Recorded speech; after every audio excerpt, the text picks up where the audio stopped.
Moikkasta moi! Nyt ollaankin tällaisessa todellakin merkityksellisessä puistossa. Tää on Pablo Picasson mukaan nimetty täällä Malagassa. Ja, espanjalaisen tyyliin, kun täällä ei ole niin siistiä, että jos tää on suomalainen, niin tämähän olisi ihan todellakin siististi pidetty, että onhan tää niinku vähän rönttönen. Mut nämä puut, mitkä täällä on, niin ihan mielettömiä.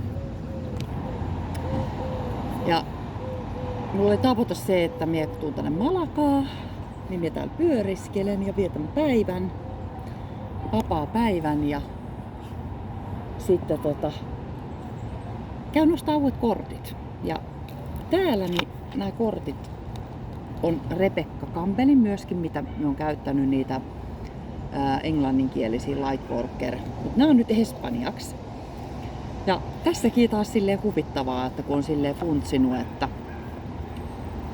haluan oppia espanjan kielen, mutta annan sille todellakin aikaa, että opin sen. Niin, aika kiva, että nyt ei saanut edes englanninkielisiä kortteja. Se ei ollut edes vaihtoehto. Ja nämä on nyt ihan ekaa kertaa tässä pyörimässä käsissä. Ja monethan tekee kaiken maailman vihkimisiä. Mullekin itse asiassa annettiin sellainen kynttilä, minkä se antoi se espanjalaismyyjä mulle sieltä.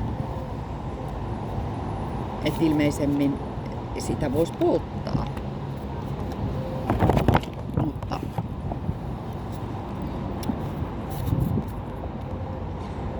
mulla on aina jotenkin se vihkimiin ollut se, että pyörittelen niitä omissa käsissä. Se on mulle se vihkiminen.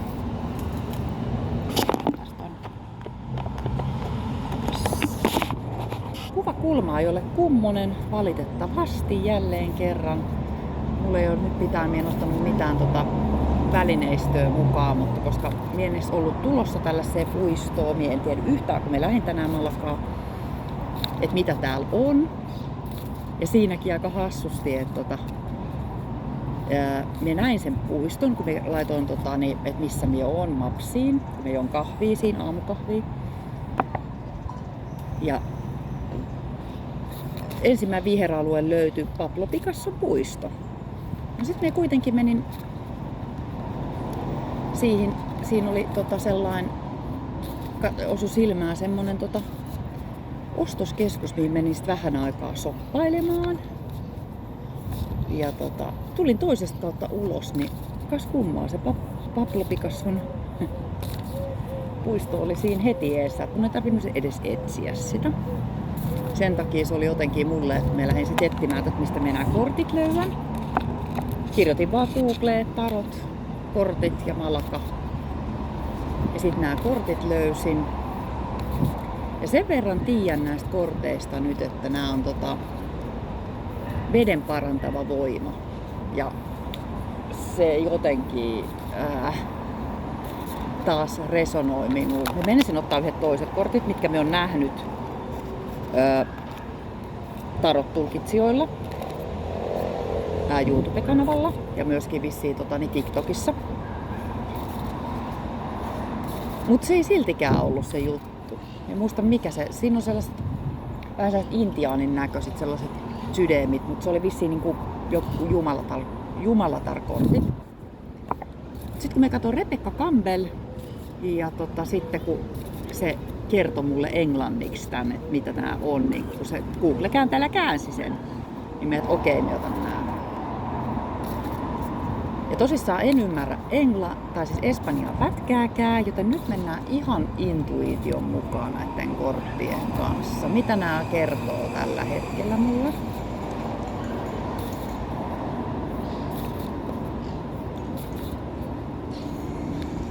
Siis täällä on niin oikeesti, niin kuin vielä pakko sanoa nyt ensin tässä näin, kun tässä sekoittelen ja pyörittelen näitä kortteja. Niin täällä tää kulkeminen esimerkiksi Espanjassa Mä ostin tänään sen 10 euron kortin, millä voi ajaa 3 kuukautta niin paljon junalla kuin haluaa. Ja 16 kertaa, jos sä käytät sitä, niin saat sen 10 takaisin. Eli periaatteessa junalla kulkeminen on ilmasta. Ja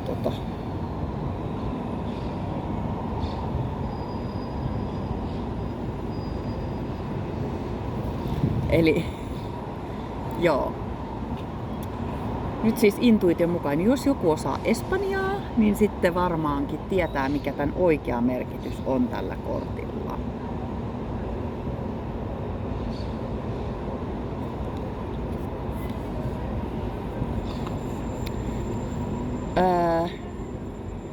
Tässä on tää nainen tossa keskellä, se niinku nukkuu tuolla.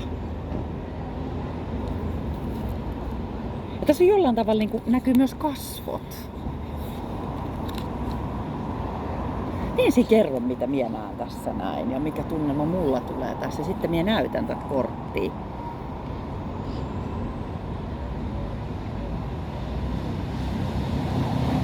Tää on niinku tällainen vesiputous. Ja jos miettii niinku vesiputoutta, niin sehän tulee niin ylhäältä ja sitten se menee niinku alas. Sama kuin vesi tulee alas, eli maan vetovoima.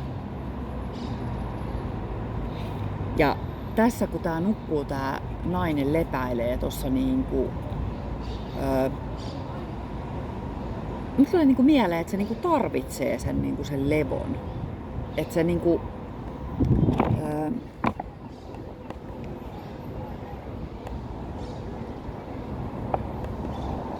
ja sitten en tiedä niinku, kun en oikeesti tiedä mitä tässä lukee.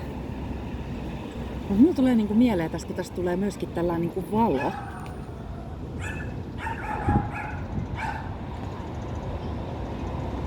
Tää on jotenkin niinku täydellistä niinku sellaista unimaailmatyöskentelyä, puhdistautumista,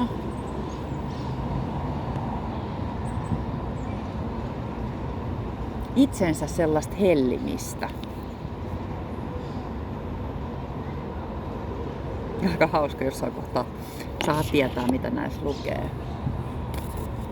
Mutta nämä on mun nyt tällaiset intuitiiviset kortit. Ja tätä kautta nyt sitten lupaan opiskella vähän Epsaniaa, koska haluan oppia. Ja mikä sen mielenkiintoisempi on oppia kuin korttien kautta, mulla ainakin. Ja höpöttelemällä.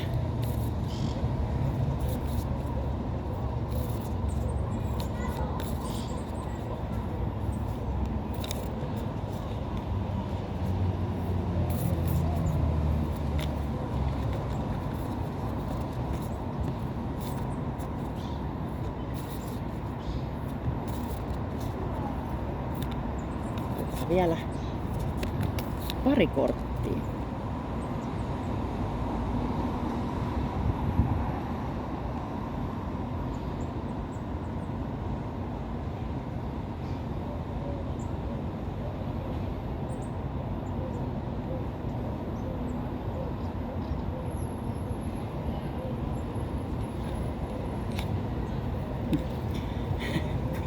Mulle tulee vaan puhdistautuminen niin vedestä mieleen aina yleensä ja tunteet.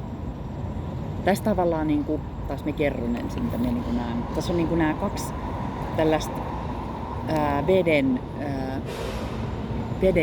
veden neitoa,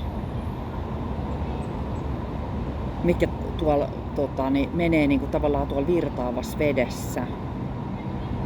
Ja sit siinä on tollain niinku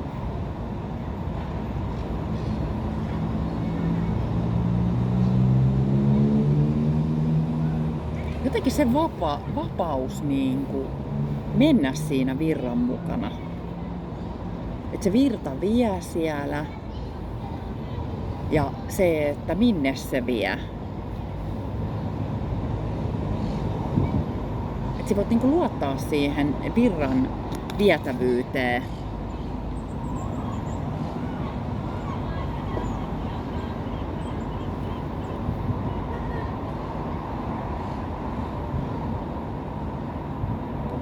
että se johdattaa sinut kyllä sinne oikeaan paikkaan. Sun pitää uskaltaa niin kuin heittääntyä siihen virran vietäväksi, jotta sä voit niin kuin päästä perille.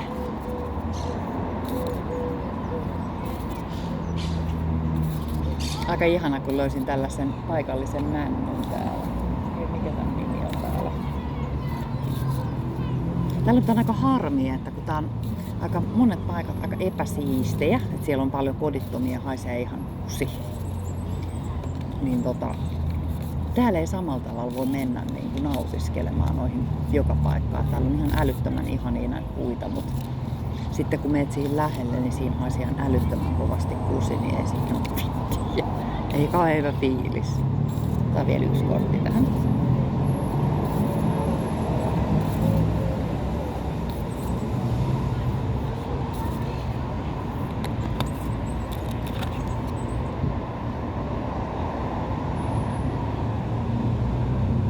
Sensuaalisuus, romantiikka. En ymmärsin sensuaalisuus ja romanssi.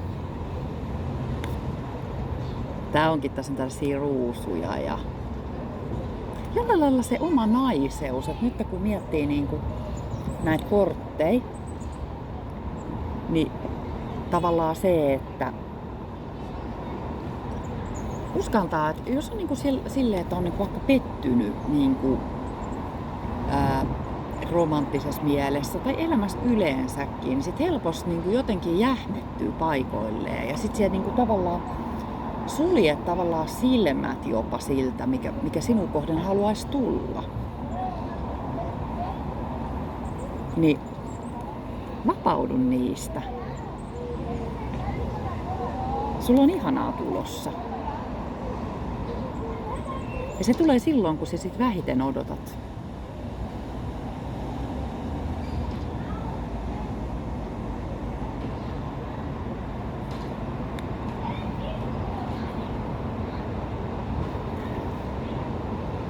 Mie suomennan näitä kyllä nyt sitten tuohon kirjaseen vähän sen, että me niinku pystyn sit ihan tulkitsemaan tämän Rebecca Campbellin niinku asioiden mukaan. Mut ehkä me ensin tunnustelen näitä itse, että mikä itekin tulee fiilis ja mitä näistä ymmärtää. Kun sitähän se niinku on, että tavallaan niinku me ollaan kaikki niinku yksilöitä. Ja se on vähän niin kuin silleen, monta kertaa niin kuin ajatellut silleen, kun ihmiset vaikka kirjoittaa vaikka viestejä toisilleen. Ja tänä päivänä varsinkin, kun on hirveän lyhennetty ja luojan kiitos on emojit, koska itse käytän niitä tavallaan sen tunteiden ilmaisuun. Se on jotenkin hirveän kylmäkiskosta se ihmisten kommunikointi tänä päivänä. Että siitä puuttuu se sellainen vivahteikkuus. Niin sellainen feminiininen voima, niin anna sen näkyä ja anna sen tulla sun jokapäiväiseksi elämän niin kuin semmoiseksi sokeriksi ja suolaksi vaikkakin. Ja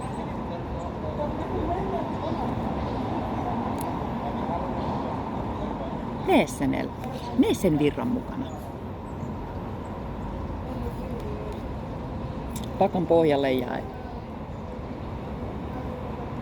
Tää on minusta just sellainen. Tässä mennään niinku. Tässä on lähdetty liikkeelle jo.